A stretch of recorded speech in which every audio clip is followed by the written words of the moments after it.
उसी पुत्र के हाथ से यह तारकासुर का वध होगा। तो अब शिव जी विवाह कैसे करेंगे, इसका युक्ति हम लोग लगाइए। तमोर कहा सुनी करहु उपाय, अहोई है ईश्वर करहि सहाय। सती तीर्थ समुख देहा, जन्म जाए हिमाचल के। है देवता लोग, अब हम लोग वही उपाय करेंगे जिससे भगवान भोलेनाथ और मैया पार्वती का विवाह हो जाएगा। पार्वती और कोई नहीं है, वही महाराज दक्ष की पुत्री सती है, जो पार्वती रूप में प्रकट हुई है। तपकी न शंभुपति लागी, शिव समाधि वैसे सब त्यागी। यद्यपि होय समासन भारी, तदपि बात एक सुनहु हमारी। तो जब सती हवन कुंड में प्रवेश कर गई, तभी न भगवान भोलेनाथ वैराग हो गए और अखंड समाधि में बैठ गए। तो हमारा एक बात आप लोग सुनिए, क्या कि पठवाहु काम जाय शिव पाए, कनिय क्षोभ शंकर वन माई। देखिए, जिस व्यक्ति के मन में यदि काम नहीं होगा, वह परिवार नहीं बसा सकता। उसको जबरदस्ती करने से वो मानेगा नहीं है।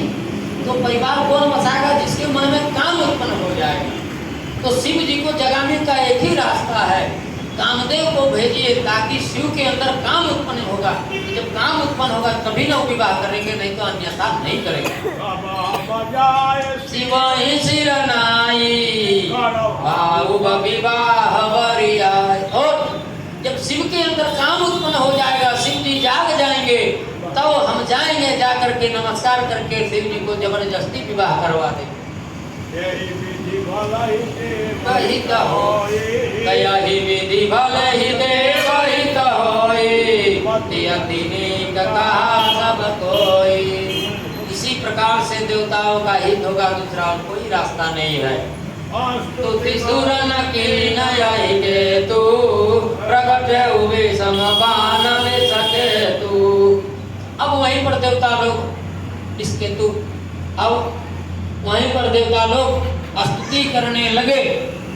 तो फूल का धनुष और बाण ले करके कामदेव वही प्रकट हो गए देवताओं के बीच में। सुरन के न निज विपति तव, सुनि मन के न विचार। अम्बो विरोध न कुशल मोहि, बिहसि कहूँ असमार सियावर। सब देवता लोग कामदेव को बोले कि आप जाइए और जा करके भगवान भोलेनाथ के मन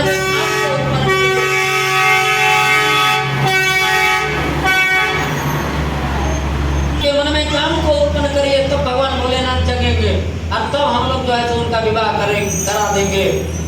कामदेव बोले भगवान भोलेनाथ को जगाना हित नहीं होगा मेरे लिए। भगवान तप में है और तब से भगवान को जगाना या मेरे लिए हित नहीं होगा। आप लोग हमको मरवाना चाहते हैं। काज तुम्हारा श्रुति कुरान का परम उपकार, परहित लागी जय जो देई, संतत संत प्रशंसिते। लेकिन मेरा तो मरना निश्चित है। कामदेव विचार कर लिए कि हम जाएंगे, शिव को जगाएंगे तो हम तो मरेंगे ही। लेकिन तदपि शास्त्र कहता है, वेद कहता है कि यदि आपके कुछ नुकसान होने से समाज का कल्याण हो जाता है तो थोड़ा नुकसान बर्दाश्त कर दीजिए। तो कामदेव वही कहते हैं कि ठीक है, मेरे नहीं रहने से अगर देवताओं का हित हो जाता है तो मैं इस काम के लिए तैयार हूँ। अच्छा, कही चले सब ही सिर नाई, मन धनुष कर सहित सुहाई। चलत मारय विचारा, शिव विरोध ध्रुव मरण वार। ऐसा करके कामदेव जी फूल का धनुष और बाण हाथ में लेकर के रास्ते में जा रहे हैं, लेकिन मन में यही विचार किए जा रहे हैं कि शिव का द्रोही करने से अब मेरा मरण निश्चित, दोबारा हम लौटेंगे नहीं। पन प्रभाव विस्तारा, निज वस के न सकल संतारा। हो बेउ जवहि बारि चर केतु, क्षण मह मिटे सकल सर। अपना प्रभाव को छोड़ दिए संसार में, कामदेव अपना प्रभाव छोड़ दिए। अब जब प्रभाव जब छोड़ दिए संसार में, तो संसार में चारों तरफ काम ही काम हो गया। ब्रह्मचर्य व्रत नियम दान संयम तो ब्रह्मचर्य व्रत संयमनाना धीरज धर्म ज्ञान विज्ञान। बोलिए, जब कामदेव का प्रभाव संसार में चला तो ब्रह्मचर्य भी ब्रह्मचर्य का पालन करना भूल गए और व्रत नियम सब छोड़ दिए, धीरज अधीर हो गया। चार जप योग विरागा समय विवेक कटक सब। अब समय भी भूल गए कि किस समय क्या करना चाहिए, क्योंकि काम सवार है दिमाग में, सबका मन में, सब मर्यादा के विरुद्ध काम करने लगे। भागे विवेक सहाय सहित सुभट संजुक महिमुरे सदग्रंथ पर्वत कंदन नम जायते अवसर दुरे होनहार कातर तार को रखवार जग घर भर परा दुई मात के रतिनाथ जय का को बिकर धनुसर धरा।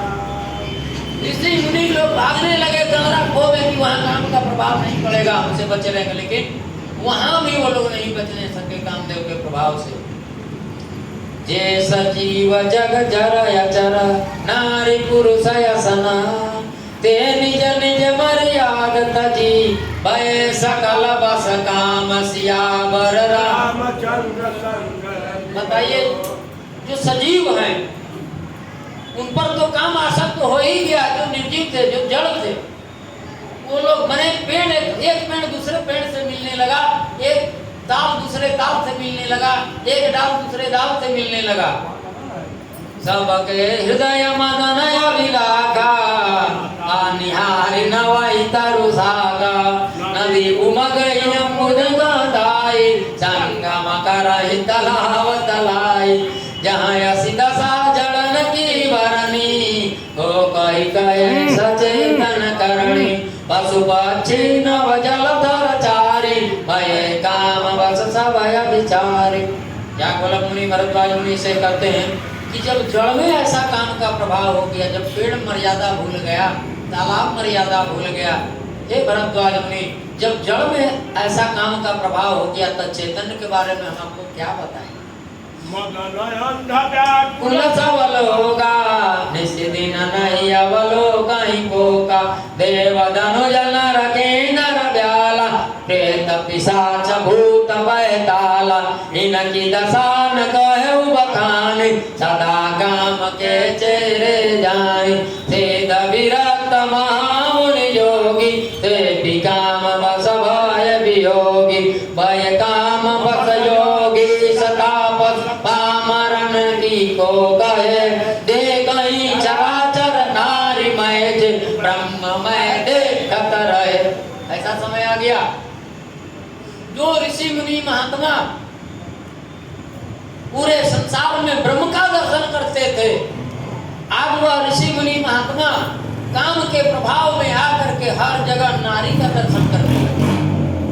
अबला बिलो कहीं पुरुष मैं जग पुरुष सबय अबलामयम दुई दंड भरि ब्रह्मांड भीतर काम को दुख अयम। इसको नहीं सुनना है, आगे बढ़िए। धरान काहूदी सबके मन मन सिजहरे जहि रागे रघुवीर देव बरे तेहि काल महसियावर राम। काकभूषुंडी जी गरुड़ जी महाराज से कहते हैं कि हे गरुड़ जी महाराज, उस समय काम के प्रभाव से बचा कौन बचा? जिस पर रघुवीर का कृपा था वही काम के प्रभाव से बचा, अन्यथा कोई नहीं बच सका।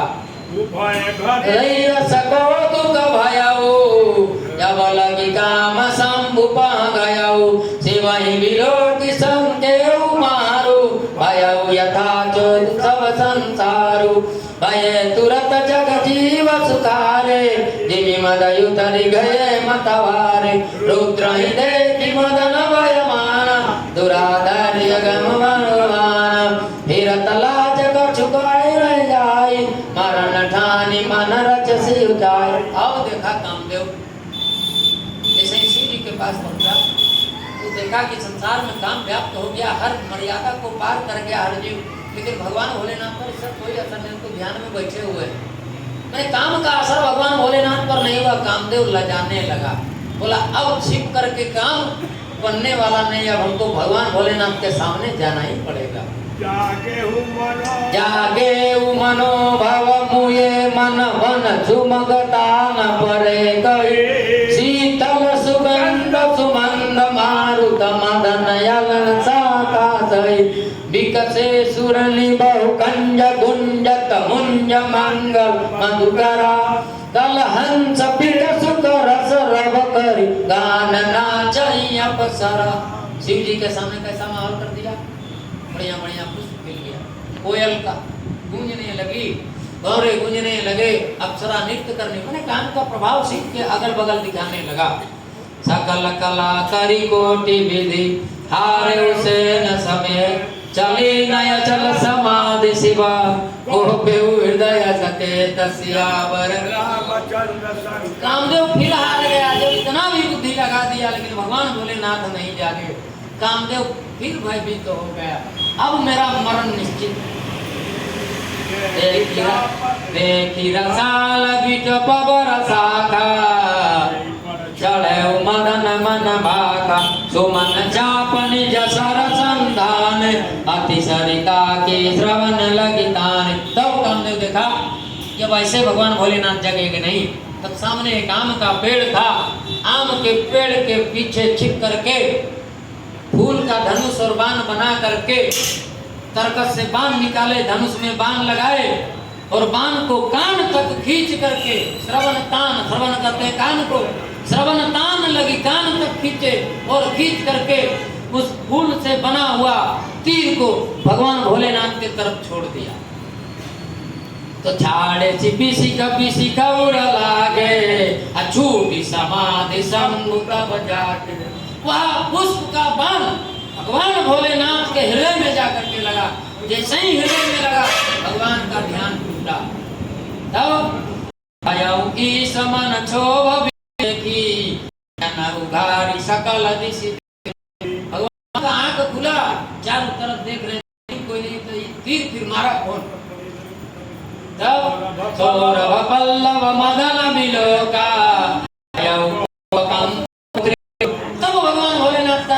उस आम के वृक्ष के तरफ, तो देख रहा है कि आम के पत्ते के झुरमुट में मदन करते हैं कामदेव को, कामदेव छिपा हुआ है। भगवान क्रोधित हो गए, जीवती शरणयन युगारा, चितवत काम भयो जर छारा।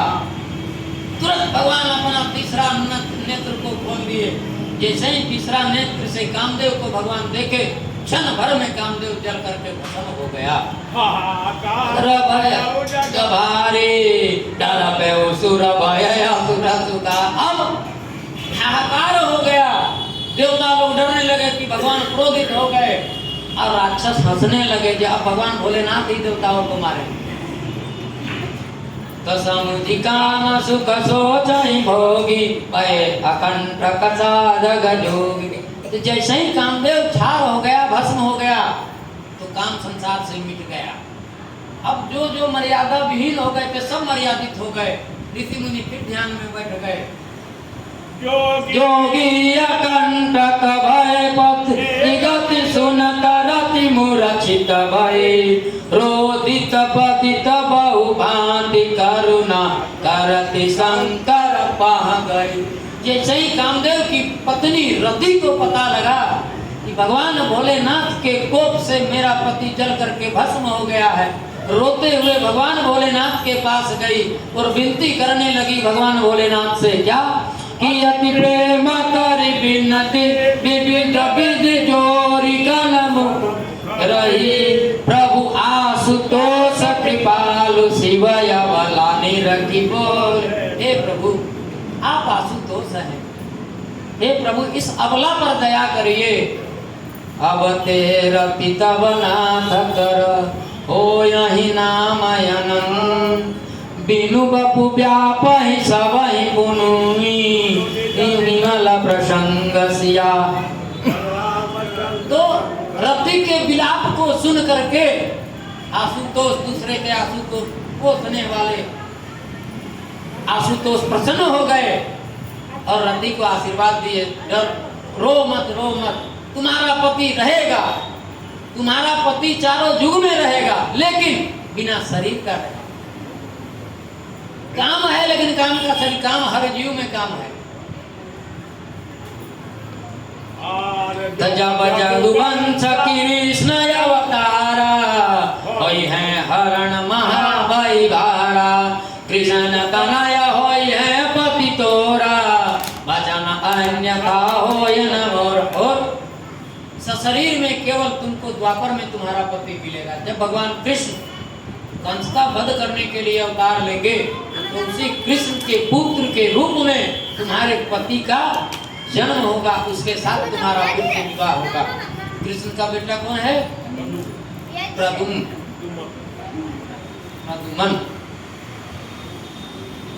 धरती गवनी सुनि शंकर पानी, कथाय परयव कहूँ बखानी। चार जब पाए ब्रह्मादिक वैकुंठ सिधाए, सब सुर विष्णु विरंच समेता गए, जहाँ शिव कृपा निवेता। पृथक पृथक तीन कृष्ण प्रसंग, भय प्रसन्न चंद अवतंसा। बोले कृपा सिंधु विषकेतु, कहाँ अमर आयु के हेतु। अब देवता लोग को मौका मिल गया, भगवान भोलेनाथ जग गए, सती चली गई, वैकुंठ गए, वैकुंठ से विष्णु को लिए, विष्णु को लेकर के सब देवता लोग गए भगवान भोलेनाथ के पास, और सब अपने अपने मति के अनुसार भगवान भोलेनाथ का प्रार्थना किए। भगवान भोलेनाथ पूछे कि आप सब देवताओं यहाँ मेरे पास क्यों आए हैं, क्या काम है आप लोगों को? तो बोले कृपा सिंधु विषकेतु, कहूँ अमर आयु के हेतु। कहा विधि प्रभु तुम अंतरयामी, तदपि भक्ति वश नमो स्वामी। सकल सुरन के हृदय यसा, शंकर परम युझा।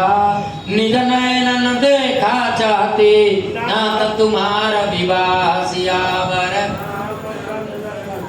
ब्रह्मा जी बोले शिव जी से, क्या बोले? जब शिव जी पूछे कि आप लोग क्यों आए हैं, तो ब्रह्मा जी बोले, यहाँ बात बदल करके ब्रह्मा जी बोले, ब्रह्मा जी डायरेक्ट ही नहीं बोल रहे हैं कि आप विवाह करिए, आपका बेटा होगा तो तारकासुर का वध होगा तो हम लोग का रक्षा होगा। क्या बना करके बोले कि हे भगवान भोलेनाथ, हम देवताओं का एक ही लालसा है क्या कि हम अपने आंख से आपका विवाह होते हुए देखें। बात को घुमा करके ब्रह्मा जी बोलती है, वहां नहीं रखिएगा।